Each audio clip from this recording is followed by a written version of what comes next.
Hi friends, చనిపోయిన వ్యక్తి బంగారం మనం వాడొచ్చా? గరుడ పురాణం ఏం చెప్తుందో ఈ వీడియోలో తెలుసుకుందాం.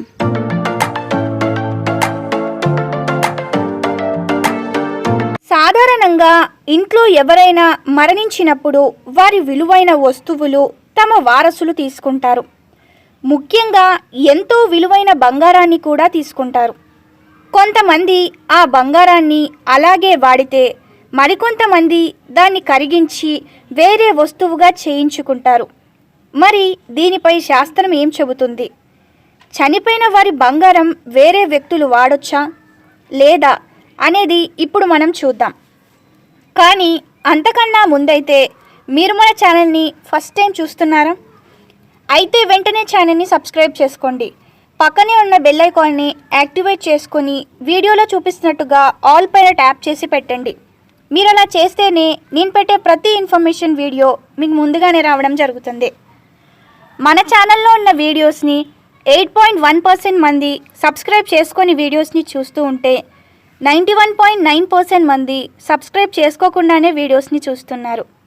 మీరు చేసే ఈ చిన్న లైక్ అండ్ సబ్స్క్రైబ్ నాకు ఎంతో మోటివేటింగ్గా ఉంటుంది. దానివల్ల ఇంకా ఎంతో ఇన్ఫర్మేషన్ని నేను మీ దాకా తేగలుగుతాను. దయచేసి అర్థం చేసుకుని ఛానల్ని సబ్స్క్రైబ్ చేసుకోండి. అలాగే ఈ వీడియోని మీ ఫ్రెండ్స్ అండ్ ఫ్యామిలీకి షేర్ చేయండి.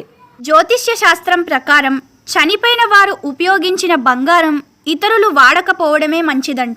ఎందుకంటే గోల్డ్ సూర్యగ్రహానికి సంబంధించింది. ఆ ఆభరణాలకు సూర్యశక్తి తగ్గుతుంది. కాబట్టి మరణించిన వారి బంగారం వేరే వారు వేసుకోవడం వల్ల మంచి ఫలితాలు ఉండవు. మీ ఆరోగ్యం నుంచి ఆర్థిక పరిస్థితి వరకు అంతా నశిస్తుందంట. అంతేకాకుండా మీ బిజినెస్లో నష్టాలు కూడా ఎదుర్కొంటారు. అంతేకాకుండా చనిపోయిన వారి బంగారం వాడితే వారి ఆత్మకు శాంతి లభించదని గరుడ పురాణం చెబుతుంది. కాగా వారి ఆత్మ ఎప్పుడూ జీవించి ఉన్న వ్యక్తులపై ఉంటుంది. అది దోషానికి దారి తీసే అవకాశం ఉంటుంది.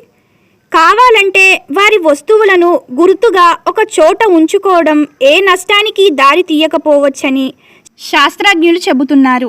ఇక ఈ వీడియోలో అయితే చనిపోయిన వారి బంగారాన్ని వాడొచ్చా లేదా అనే విషయాన్ని తెలుసుకున్నారనే భావిస్తున్నాను. ఆగండి, అప్పుడే వెళ్ళిపోకుండా ఛానల్ని సబ్స్క్రైబ్ చేసుకొని వెళ్ళండి. అలాగే ఈ వీడియో మీకు ఎలా అనిపించిందో కామెంట్ బాక్స్లో కామెంట్ చేయండి. Thank you for watching this video.